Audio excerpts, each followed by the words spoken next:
from Georgia. Here's some rock and roll from Georgia. Get up!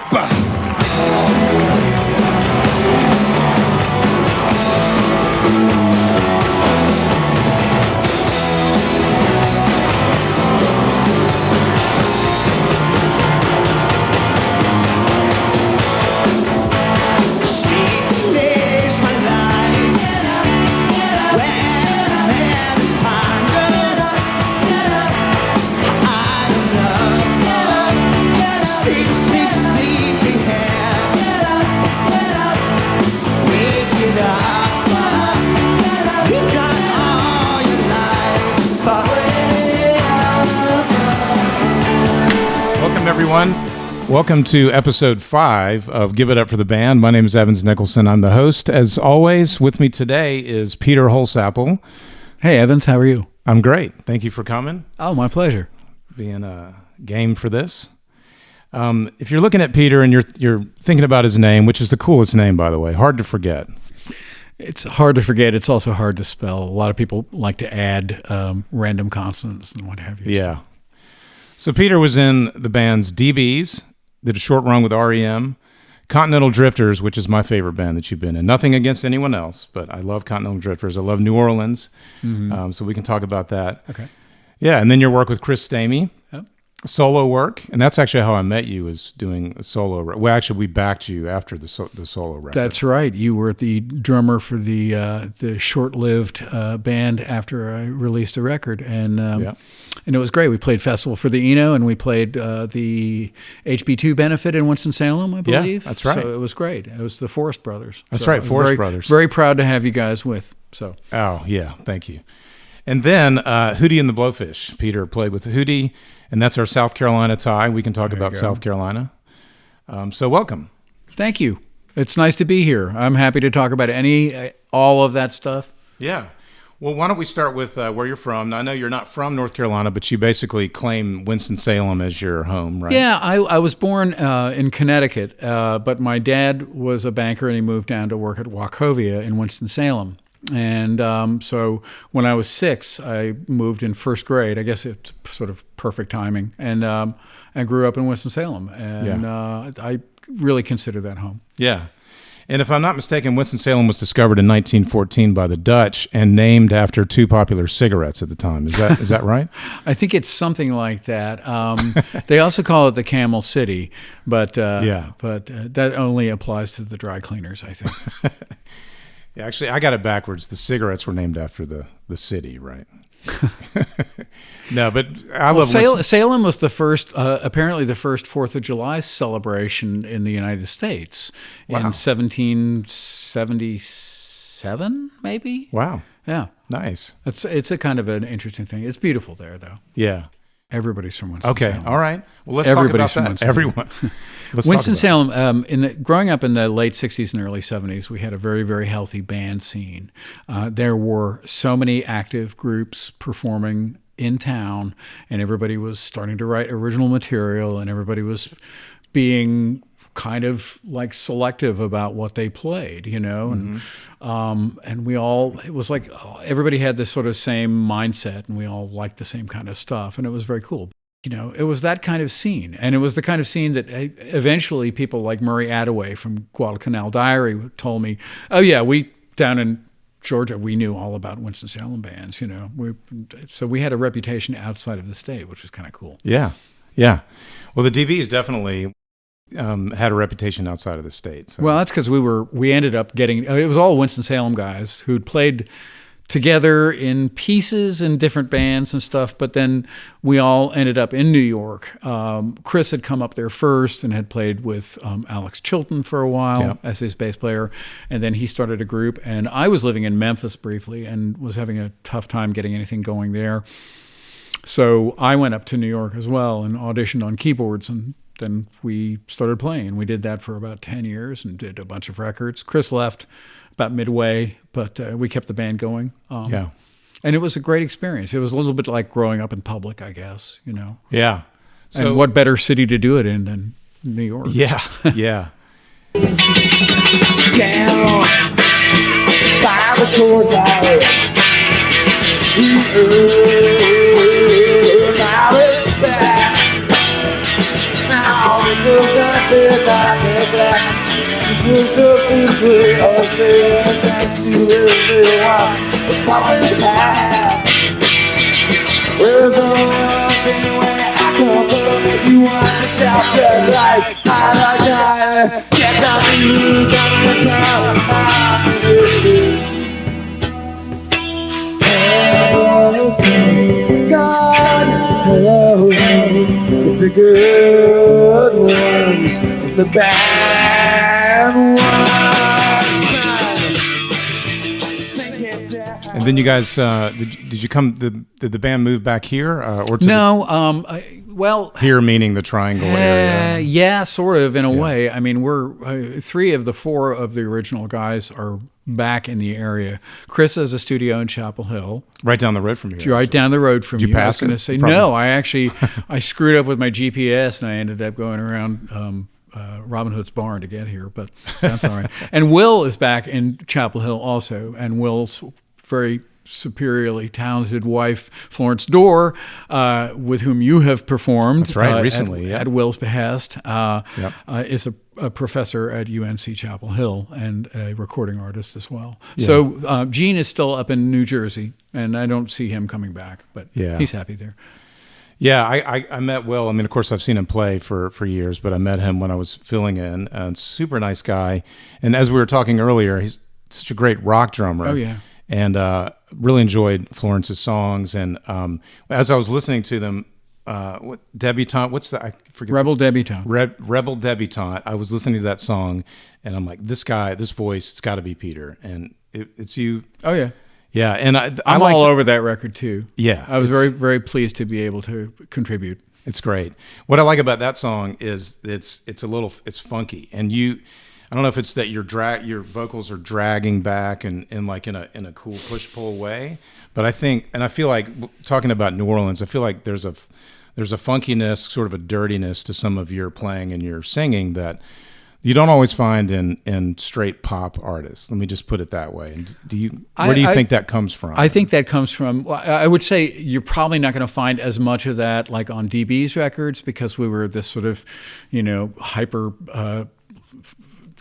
power pop-ish band, for lack of a better term. Right.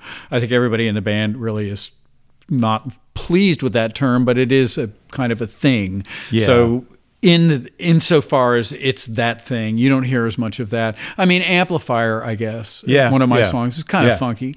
And we listen to a lot of New Orleans stuff. Certainly Will and I were definitely into the Meters and James Booker, and loved that kind of stuff. But I think moving to New Orleans with the Drifters, the Continental Drifters, probably prompted a lot of that. And being around it so much, and having drummers like the late Carlo Nuccio and then Russ Broussard, who was the drummer for most of the Drifters' second half. I mean, pretty much all of the Drifters' second half. Yeah, Broussard. That's a great New Orleansy name. Oh yeah. Russ is great. Russ is marvelous. Yeah.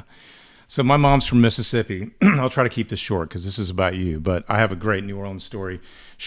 Her mom had about 12 brothers and sisters, so she had a lot of aunts, my mom. And one of them lived in Metairie, and she was married to a guy named Clemmy.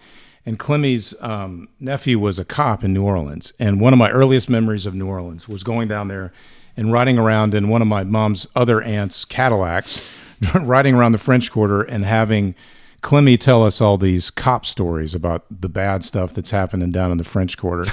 And they would listen to like Lawrence Welk, and it was just this in the backseat of this huge Cadillac, hearing these scary stories as a kid. And I love that. That's kind of great soundtrack for that too. If they're listening to the kind of, popular classics of the day or whatever. Exactly. That's kind of funny. Yeah. Yeah. Well, we Carlo, who we lost last year, unfortunately, to cancer. Carlo's family were associated with bars in New Orleans, down in the French Quarter. His pop ran a bunch of bars, and so Carlo cut his teeth as a bartender down there and playing in bands in the Quarter and stuff. I think that informs a lot of the musicians there, because they are put in a position where they have to entertain all the time for like potentially 6 hours at a clip. Right. So you learn how to do that and learn how to be an effective show person. And so that, it's not surprising to me that somebody like John Baptiste is a big star now.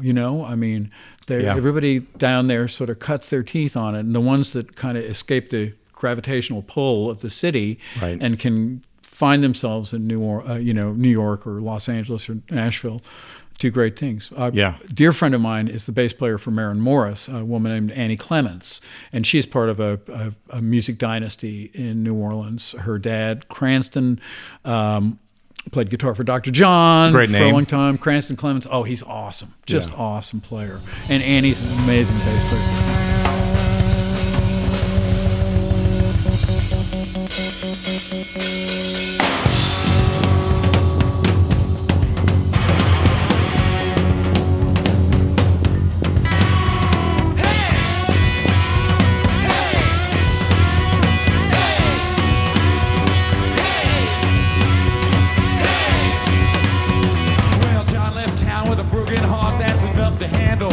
Start to lecture things and you know what's good for you.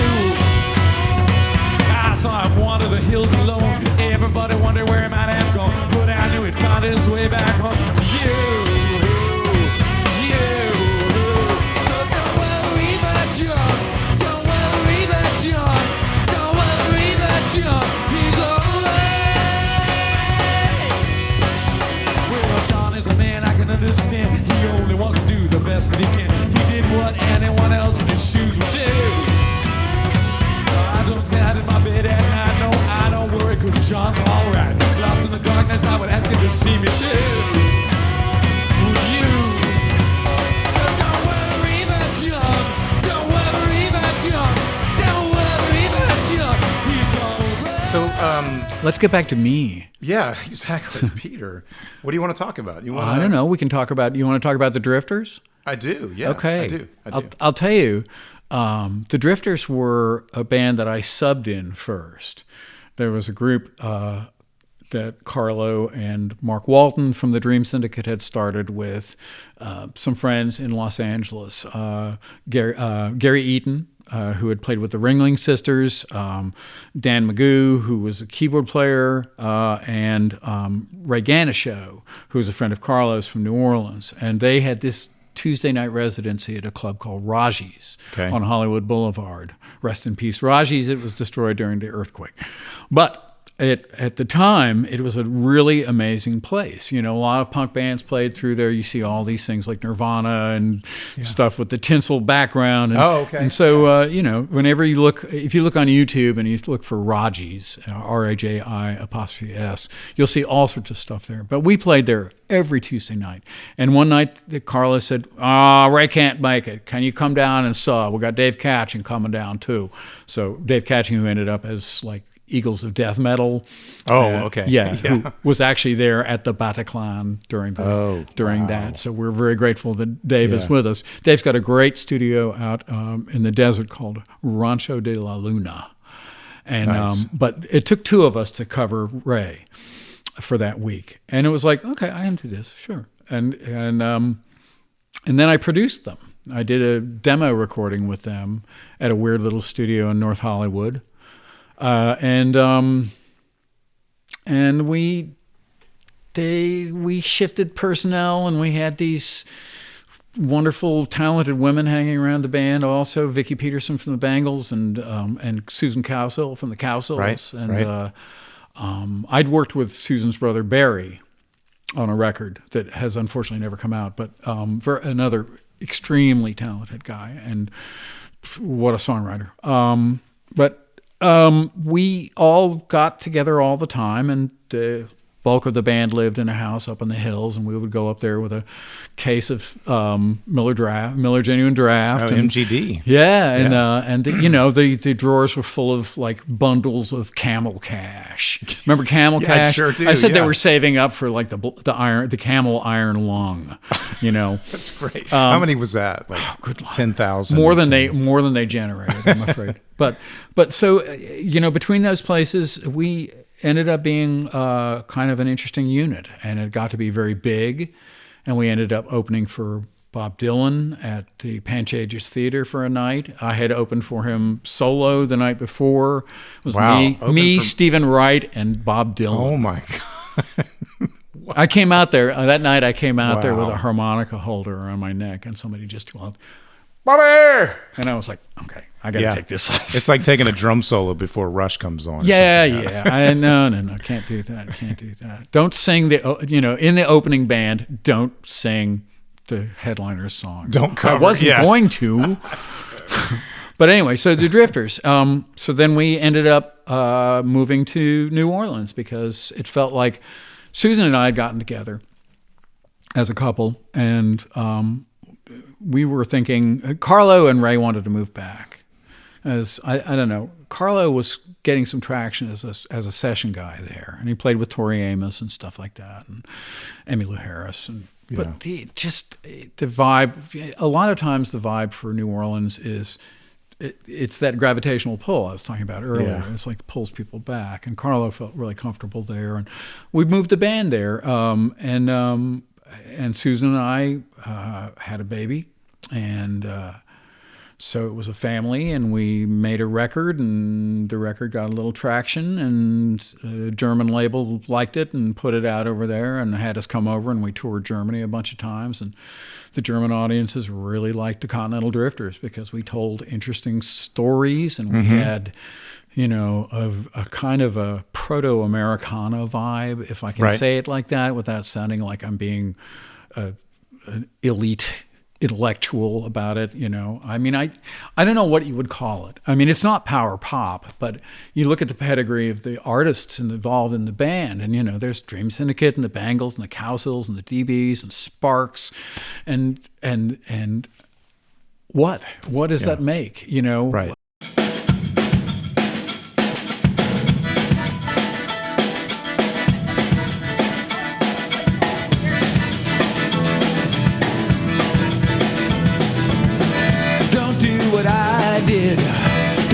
What I have done, turning the world against you, all in the name of having fun. You'll only feel ashamed, you'll have yourself to blame, like I did. Don't do what I did, don't do what I did. Don't break a beating heart, don't try to rend asunder what no man should tear apart. You'll only feel so bad, you'll only wish you had it done like I did. Don't do what I have done. All the love I ever had, only ever wanted bad enough to wind up dead. All the rules I have made, all the best plans ever laid, only wind up shot instead. We've just had an anniversary. It was like the 25th anniversary of Vermilion, I think. Wow. And it's 25 years. Yeah. And it still holds. It still sounds so great. But, as with families, which we turned into, families have communication problems and they splinter, and the Drifters did that, and Susan and I split up, and, she got together with Russ, our drummer, and they have been married for 20 some odd years, like me and my wife have. And, water over the dam. It was a tough way to end a band. It had just been after 9/11 also, so we canceled another European tour that we had booked, and that was heartbreaking. God, that whole time, all that happening right around then too. Oh yeah, yeah, that was crazy. And that was also when I had to stop drinking. Okay. It all kind of came to a head, and I realized how much of that was coloring the Drifters experience. And that was not fair to my fellow members, and it was not fair to me, and certainly not fair to Susan and my family. So it's been almost 21 years now since my last drink. Well, that's awesome. Yeah. I wish I could say it was 41 years, but it's not. I hear that a lot. Yeah, should have done this sooner. I'm really grateful for the time that I've had that I haven't been drinking, because it's offered me a kind of a clarity, and admittedly, after the Drifters, there was not much going on, you know. Katrina happened. Yeah. We moved, we lost our house in Araby, Louisiana, which is in St. Bernard Parish, right across the parish line from the lower 9th Ward, where major destruction happened. Yeah. And we were on the side of the levee that got punctured by the barge. So we got all kinds of stuff. We were right beside Jackson Barracks also, the National Guard barracks. Yeah. And so we had the motor pool right there. So our yard was a toxic sludge waste. Oh, man, I bet. Yeah. Oh, my God. So, but we picked up and we moved to Pennsylvania briefly while I was on tour with Hootie. And then we ended up back in Durham. And so we've been here for 17, 18 years, I think. Nice. Yeah, and we really love being back in North Carolina. We came back. My parents were still alive at that point, but very elderly, and wanted to be able to be near them in Winston-Salem. So that was the other part of it. Yeah, that's awesome. Yeah. So you mentioned Hootie. How was that, and how did that come about? Oh, how did Hootie was great fun. Hootie. Prior to Hootie, I did a couple of years playing as the fifth member or fifth. Let me restate that as the fifth guy on stage with R.E.M. Oh, that's right. Of course, I skipped over. That's that. okay. That's No. I'm jumping around. Okay, we didn't that's talk all right. about the DBs Let's very jump. much either. Yeah. But you know, I played with them on the Green World tour in '89 and '90, and we went all over the world, and it was great fun. And one of the places that we played was in Columbia, South Carolina. Okay. And these college students went to see us. And they started a band eventually, and they were doing all sorts of R.E.M. covers and stuff. Right. And, you know, for frats and for local clubs and stuff in 5 Points and all. And they got signed to Atlantic Records by an old friend of mine, Tim Summer, who was a VH1 VJ. Okay. And yeah, VJ. Wow. he writes now for a bunch of different things, and a very interesting guy, fascinating guy. But Tim signed Hootie and The Blowfish to Atlantic, and to his credit, was very good about that, because he said, these guys have got everything together. They've got 401k, they got their merch, they all know what they're doing. You know, Dean Felber, the bass player, was a business major. So smart to have something like that in your band, kids. If you're thinking of starting a band, make sure somebody in there went to business school. Or at least accounting. You know, Yes. just try that. Yeah, because it's a lot of bean counting. So, but when they were talking about touring, and they started, you know, they were picking up a little traction with an appearance on David Letterman.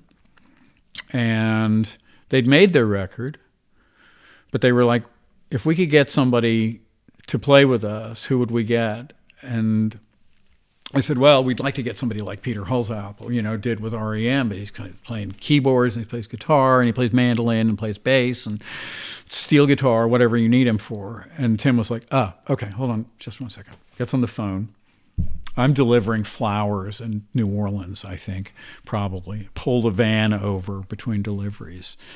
And it's like, so this band is about to record a song in tribute to Led Zeppelin for this band I'm working with, Hootie and The Blowfish. Have you heard of them? No, I haven't heard of them.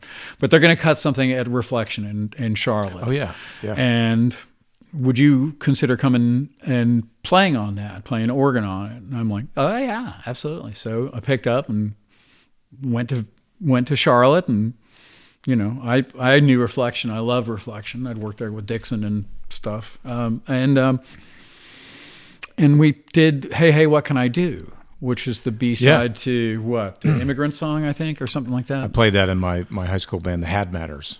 There you go. Yeah. So as Darius liked to say, it's the only song that they did that's in his range to sing. Led Zeppelin? Yeah. Yeah, I was going to say, that's a good choice. Yes. So I got to exercise my John Paul Jones chops, and I played organ and mandolin on it. And we got along famously. Dean was really great and really made me feel comfortable, and everybody was really good. And we went back to the hotel we were staying at, and their manager was able to somehow coerce a case of beer out of a closed bar at the hotel, because they were already Hootie and The Blowfish. Yeah, of course. And I was like, okay, there's some juice here. Yeah, this could be good, you know. Now, I was still drinking at that point, by the way. Right. So So that nonetheless, yeah. So I go out on the road with those guys, and they have the kind of floating liquor store as their rider, so there's always a lot of alcohol there. And I drank a lot, and I had a lot of fun, and I played a lot. They kind of let me do my thing with them, and they had some stuff.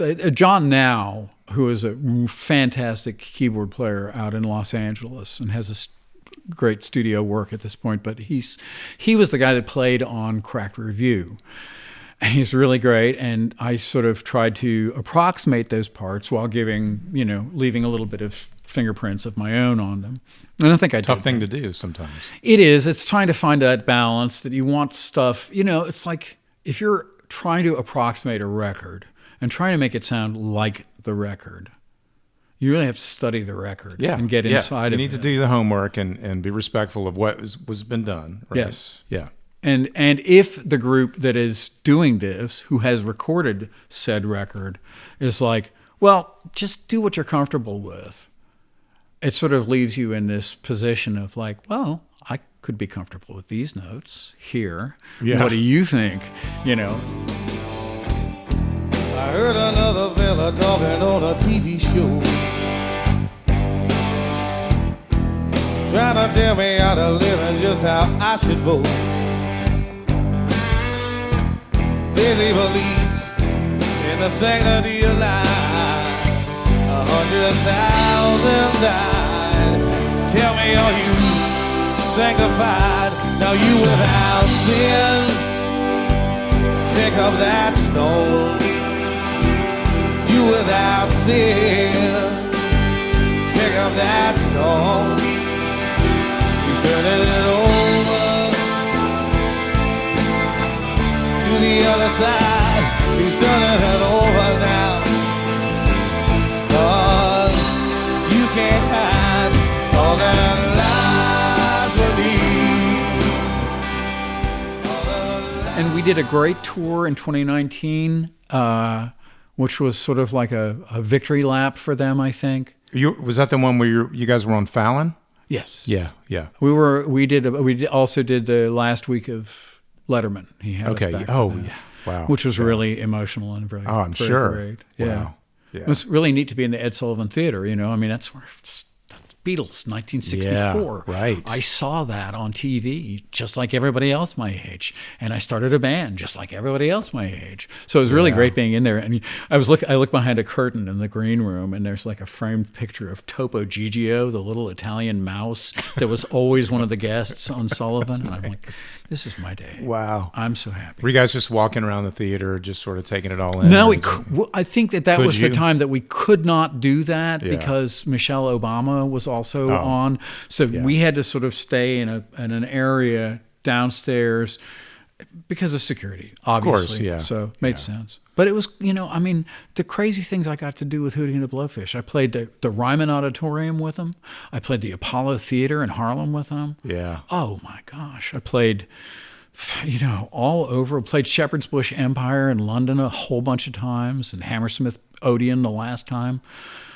Yeah. Hollywood Bowl. Yeah.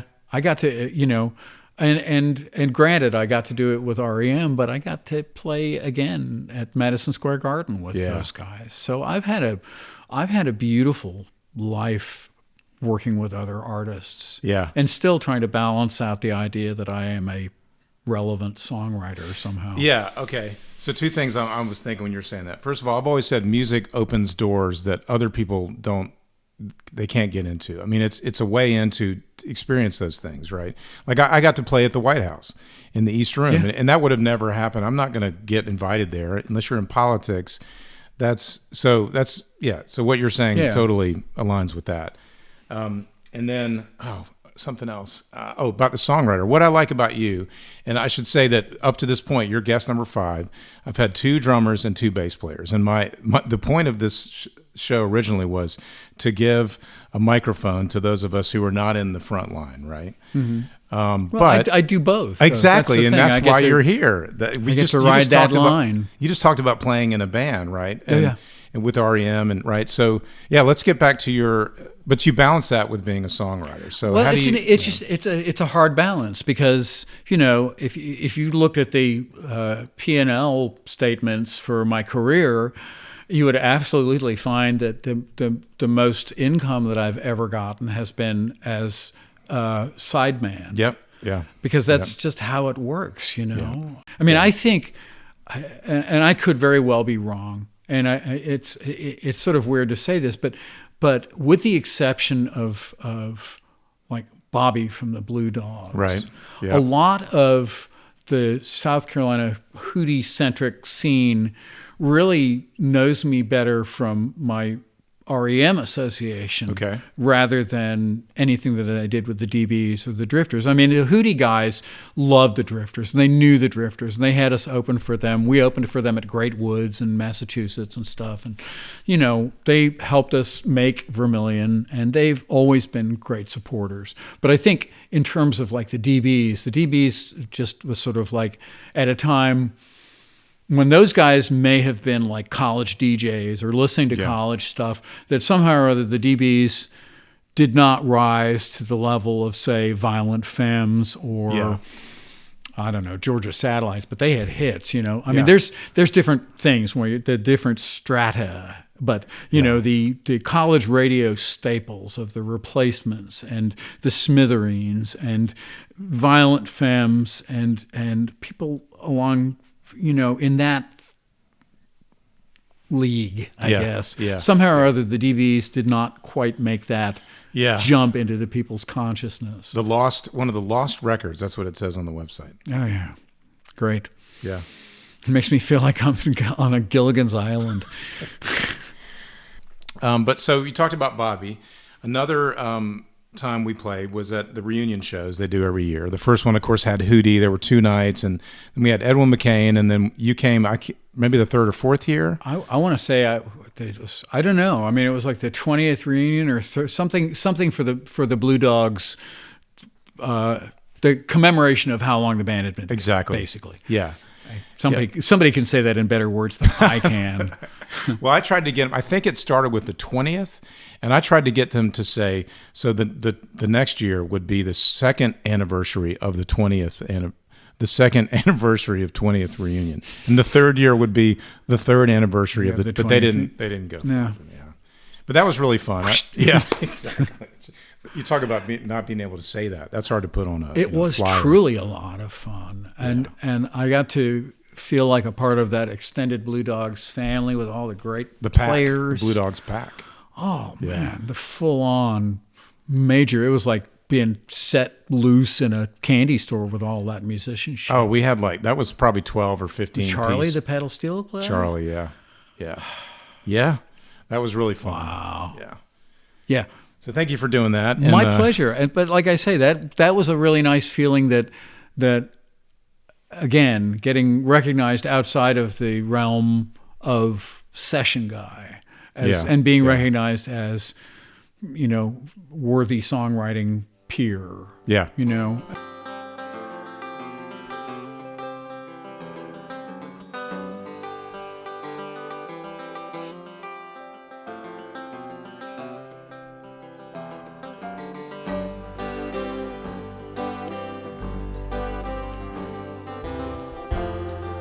She was the one, how could I tell? I took a guess, she did the rest. Even before I started dreaming, I knew her well, she was the one.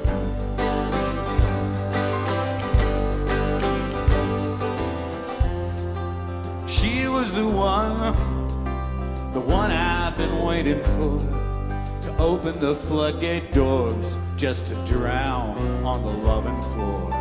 But it was too much too soon to shoot for the moon. When you're coming from the sun, she was the one.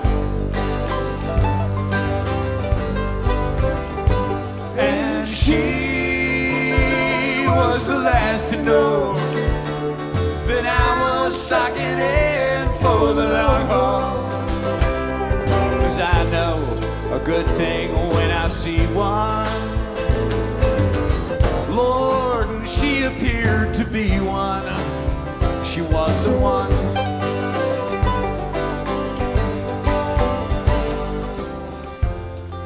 Dark as in thunder, deep as in my sleep, smart like a whip. Okay, Peter, so the last order of business before we close out is, as the guest, you get to name the studio just for today. I don't know if you know that tradition. You get to name this studio for just today when we sign off. Okay. And I'm gonna, right now it's called Evans's Apostrophes, which is what Rob Ladd named it. He was guest number 4. Of course. Because people always mess up my name, and it's... Well, also, Rob Ladd can add syllables to anything. That's right. You're an English major, actually, or not an English major, but you're an English speaking person, unlike me, just trying to speak now. Some people have the gift of language; others not have gift. That's a quote from Steve Martin. I have to credit where credit is due. That's good.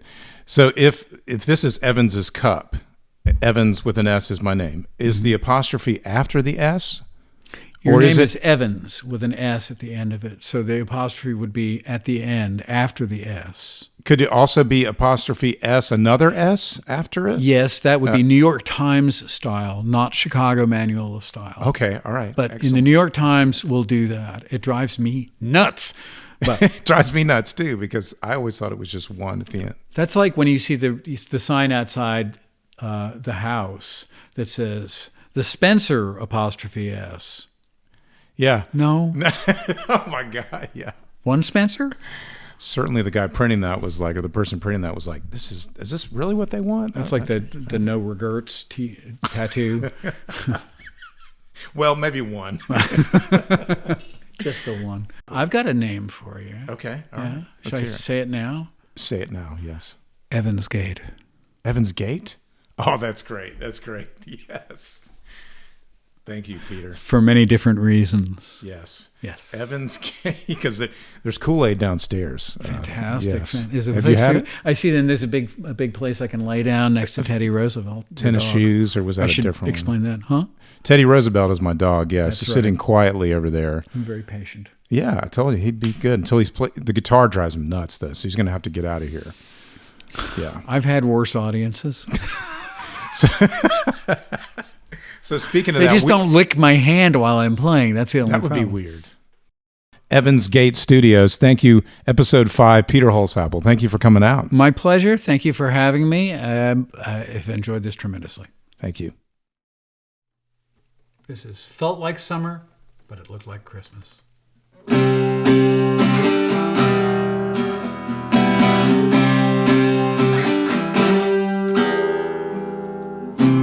It was late December, but in California, one amber moment frozen in the dark. I was still working and trying to remember which way to turn my wheels at night when I park. It felt like summer, but it looked like Christmas. Decorating the tree by the TV light. I'm a stranger outside, but inside it's cozy, and everyone cool is singing Silent Night. Oh, it felt like summer. It looked like something else again. I can still remember when it felt like summer, but it looked like Christmas.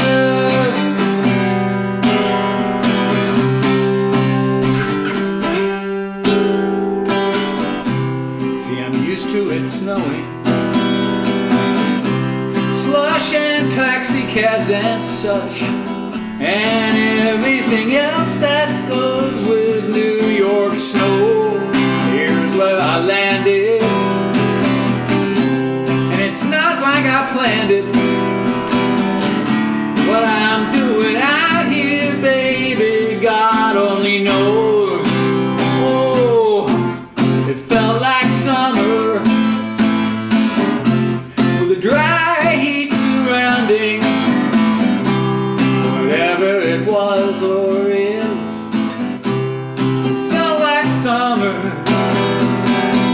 But it looked like Christmas.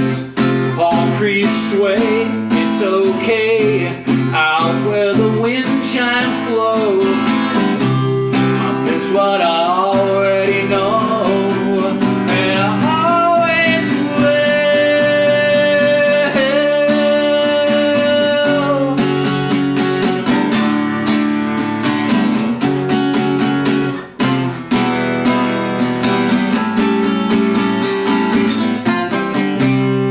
It was late December. My heart was just aching. The Beach Boys were singing and it touched my soul. Oh, so what if it's summer? Why would it matter? I never will forget the day it felt like summer. Summer, it felt like summer, but it looked like Christmas.